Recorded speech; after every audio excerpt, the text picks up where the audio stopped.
Hey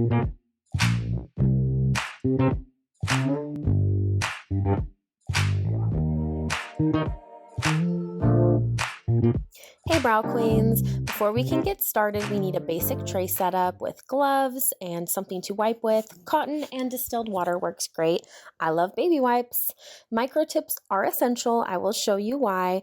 And then your epi-free numbing and of course your removal fluid. I like to use Saya, but you can use anything as long as it's free numbing. RemoveME is very effective. I can't wait to show you, but make sure you mark your ring with which one is numbing because they're all clear most of the time and it's hard to tell the difference. Once you're ready to get started, make sure to remove this off your tray. You want only disposable items on your tray.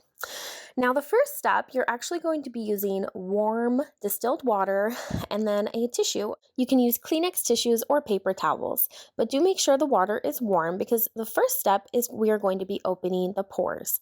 Now this is an emergency removal simulation, but this is the steps that you would take if it was fresh brows that you wanted to remove. Within 72 hours, this works wonderful. So first step is you take your paper towel, then you take your heated distilled water and you soak that in there.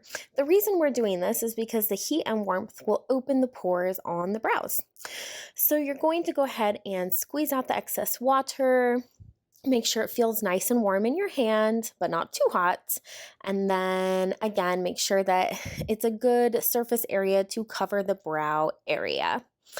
And if it's dripping, you need to wring it out more. We're really just going for kind of warmth. If there is a little bit of scabbing in the brow area, this actually helps lift it off the skin just enough to be able to get the removal fluid down in there. So at this point, you let it sit for about 30 seconds.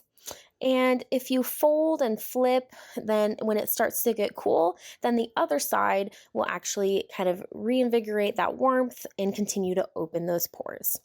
But again, this whole process should only take about 30 seconds with the towel.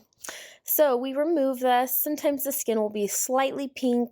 If the client is saying that it's hot and uncomfortable at all, then it's too warm.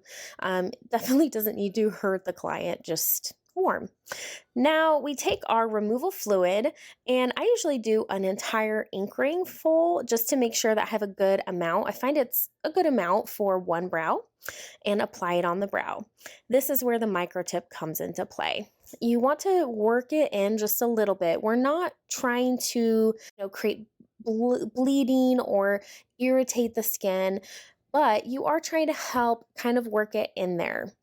So I just do little circles backward and forward, and let me show you that one more time here. So again, an ink ring full of removal fluid and just kind of get it spread evenly. And now I will do little circles, and it also kind of brushes the hair to make sure that you're getting it down in there. So circles and then circle back. So it's kind of cross-hatching, going back and forth both ways. Now, if there's light scabbing, the microtip also helps kind of get it down underneath those scabs. And at this point, we just let it sit for a few minutes and then wipe off. Total removal fluid time during this procedure should be 10 minutes maximum. There is a full PDF download as well available. If you are more of a written learner, then you can get those instructions. But after a few minutes, you just wipe and then reapply. I like to do this twice because I find that each time you lift just a little bit more pigment out. Maximum, you want to do this 3 times typically, but it's the same process. Just apply the removal fluid, brush it back and forth, up and down, just really making sure to coat the skin and the pores well with your removal fluid.